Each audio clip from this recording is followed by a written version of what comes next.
ठीक है वकील साहब, आप कल आ जाएँ, हम बैठकर बात करते हैं। साधना ने कह तो दिया, पर सच यही था कि अभी भी वह अनिर्णय की स्थिति में थी। उसे कुछ समझ नहीं आ रहा था कि आखिर इस स्थिति में उसे क्या निर्णय लेना चाहिए। मायके में कुल 4 लोग थे, माँ, बाबूजी, बड़े भैया और वह। शादी के बाद वह अपने पति के साथ रह रही थी।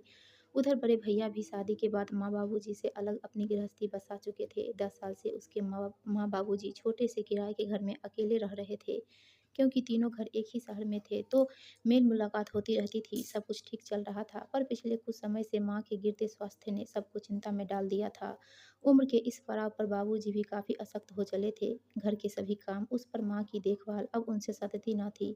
पहले वह माँ बाबूजी को अपने यहाँ बुलाकर कुछ दिनों उनकी देखभाल कर लेती थी। उन दोनों का मन भी थोड़े दिनों के लिए बहल जाता था, लेकिन घर गृहस्थी की बढ़ती जिम्मेदारियों की वजह से अब यह संभव नहीं हो पा रहा था। वैसे भी माँ बाबूजी को अब एक अस्थायी सहारे की ज़रूरत थी।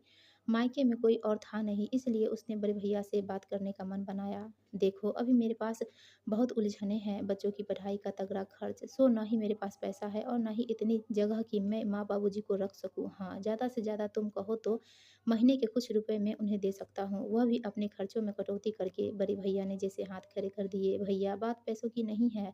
क्या आप देख नहीं पा रहे कि माँ बाबूजी बिल्कुल अशक्त हो चले हैं? इस उम्र में पैसे से अधिक उन्हें किसी सहारे की आवश्यकता है और हमारे सिवा उनका है ही कौन? आप तो जानते हैं कि अभी तक मुझसे जितना बना मैंने उनकी देखभाल की, पर अब मुझ पर भी तमाम बढ़ती ज़िम्मेदारियों का दबाव है। अगर आप उन्हें अपने साथ रख लें तो रही पैसे और दूसरी कोई भी मदद, तो मैं अपनी ओर से पूरी कोशिश करूँगी कि आपकी भरपूर सहायता कर सकूँ। साधना ने बेचारगी से कहा, देखो, अगर तुम चाहो तो मैं तुम्हारे पति से बात कर सकता हूँ। वैसे भी जब तुम्हें ज़रूरत पड़ती है, माँ बाबूजी महीनों तुम्हारे घर रुकते हैं, तो अब क्या हो गया? क्या अब तुम्हें उनकी ज़रूरत नहीं है? भैया की बातें साधना को चुभ गई।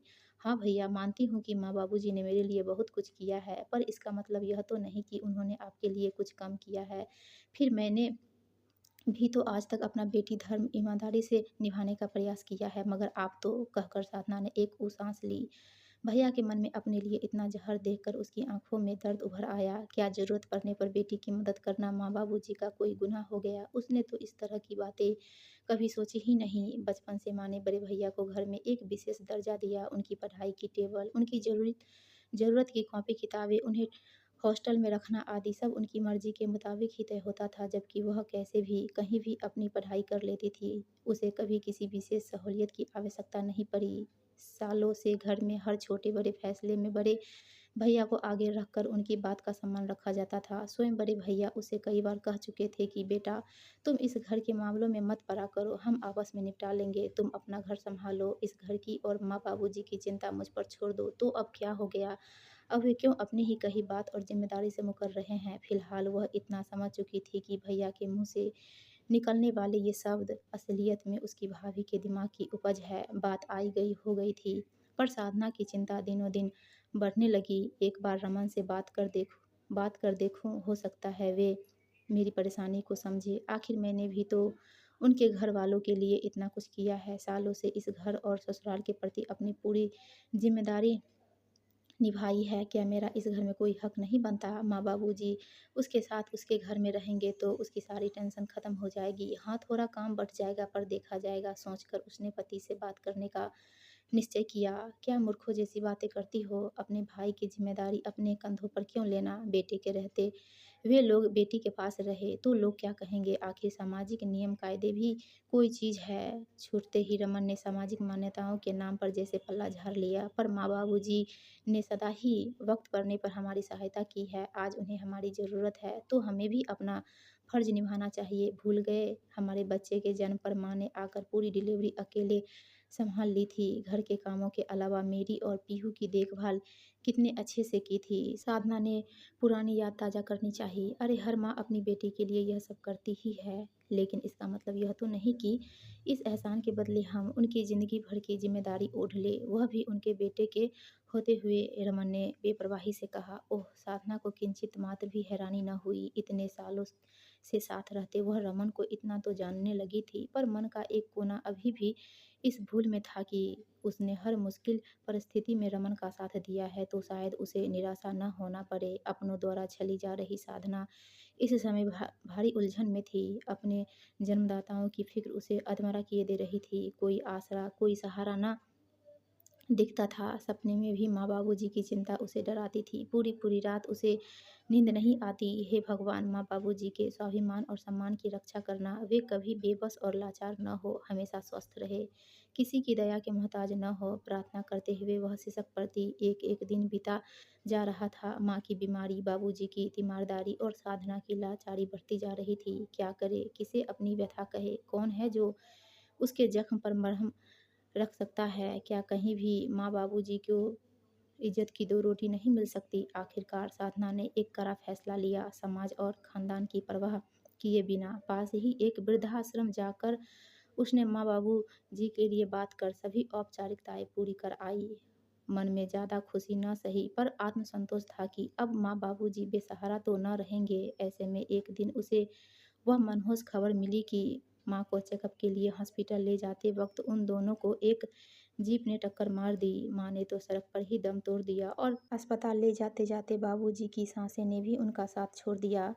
एकदम से आ पड़ी इस आपदा ने सभी को विस्मित कर दिया। जिसने भी इस खबर को सुना सन्न रह गया। नाते रिश्तेदारों में सभी की आंखें नम थी। भाई भाभी तो फूट फूट कर रो रहे थे। रमन भी अपने आंसुओं को बहने से नहीं रोक पा रहे थे। खुद उसके बच्चे भी नाना नानी को याद कर एक कोने में बैठे सिसक रहे थे। पर साधना की आंखों में एक बूंद आंसू न था। पता नहीं, पर इस असहाय वेदना और दुख की घड़ी में भी उसके मन में जाने कैसी असीम शांति छाई थी। अपने इस कुकृत्य के लिए वह समाज और परिवार के कोप भाजन का शिकार भी हुई, पर उस पर किसी के व्यंग्यवाणों और तानों का कोई असर न हुआ। परसों ही माँ बाबूजी की 13वीं निपटी थी। बीच में एक बार वकील साहब आकर उससे मिलकर जा चुके थे। दरअसल माँ बाबूजी की इंश्योरेंस पॉलिसी के 20 लाख रुपए उसे मिलने थे, क्योंकि माँ बाबूजी ने उसे ही नॉमिनी बनाया था। आज माँ बाबूजी वाले किराए के घर को खाली किया जा रहा था। ज़्यादा कुछ सामान तो था नहीं, बस रसोई में कुछ बर्तन और बरसों पुराना उनका पलंग और अलमारी, साथ ही कुछ छोटा मोटा सामान। कमरे के एक कोने में स्टूल पर करीने से लगी माँ बाबूजी की फ़ोटो। वह फ़ोटो उनकी जवानी के दिनों की थी, जिसमें बाबूजी के भव्य चेहरे पर बड़ी-बड़ी मूँछें और माँ की कजरारी भोली चितवन देखते ही बनती थी। माँ की अलमारी देखते वक्त माँ की पसंदीदा साड़ी पर साधना की निगाह ठहर गई।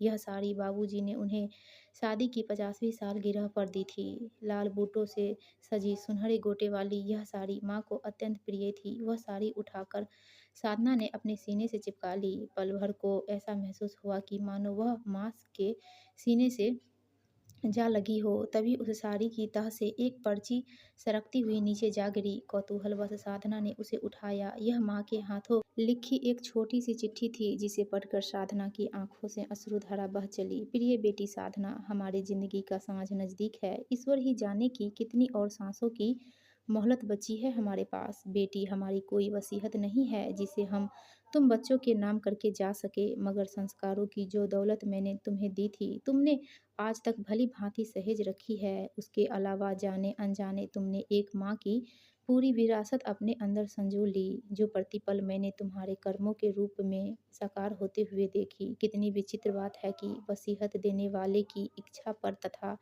विरासत लेने वाले की इच्छा पर निर्भर होती है। वसीयत हमारी कोई है नहीं और विरासत तुम अपने आप ही संभाल चुकी हो, तो इस नाते हमने तुम्हें अपनी बीमा पॉलिसी का नॉमिनी बनाया है। हमारा आशीर्वाद समझकर पॉलिसी की इस छोटी सी रकम को तुम जहाँ जैसे चाहो खर्च करना। सदा खुश रहो मेरी बच्ची, तुम्हारी माँ। इतने दिनों का दर्द किसी फोड़े सा फूट कर बह निकला। जी भर कर रो लेने के बाद उसका मन बिल्कुल हल्का हो चुका था। माँ के इस पत्र ने जैसे उसे सही निर्णय लेने की क्षमता प्रदान करती थी। अब उसे बस सुबह वकील साहब के आने का इंतजार था। दीदी, आप जो भी निर्णय लो, मुझे बस इतना कहना है कि माँ बाबूजी की 13वीं तक आपके भैया ने अपने सारे फर्ज बखूबी निभाए हैं। पैसों की तंगी होते हुए भी उन्होंने हम सबकी इज्जत पर आँच न आने दी और पानी की तरह पैसा बहाया है। भाभी ने इशारों में अपनी बातें साधना के आगे रख दी। ओ भाभी, तुम अभी तक नहीं समझ पाई माँ बाबूजी के हृदय की पीड़ा को। उन्हें जीते जी हमसे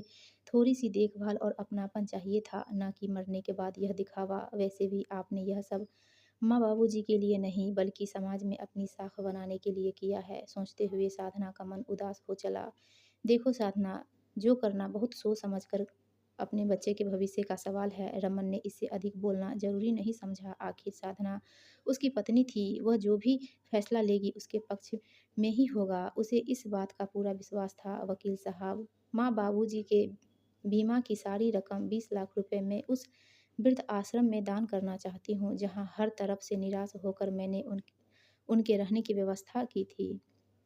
मुझे नहीं लगता कि इस राशि के लिए इससे उपयुक्त पात्र कोई और हो सकता है। साधना ने दृढ़ शब्दों में अपना निर्णय सबके सामने रख दिया, जिसे सुनते ही वकील साहब के अलावा हर किसी के चेहरे पर मुर्दनी छा गई। साधना ने कोने में रखी माँ बाबूजी की फोटो पर निगाह डाली। उनके चेहरे की निर्मल मुस्कान जैसे अपने मन की असीम शांति बयां कर रही थी और उसे सही निर्णय लेने पर बधाई दे रही थी। दोस्तों, आपको ये कहानी अच्छी लगी तो प्लीज़ हमारे वीडियो को लाइक कीजिए और चैनल को सब्सक्राइब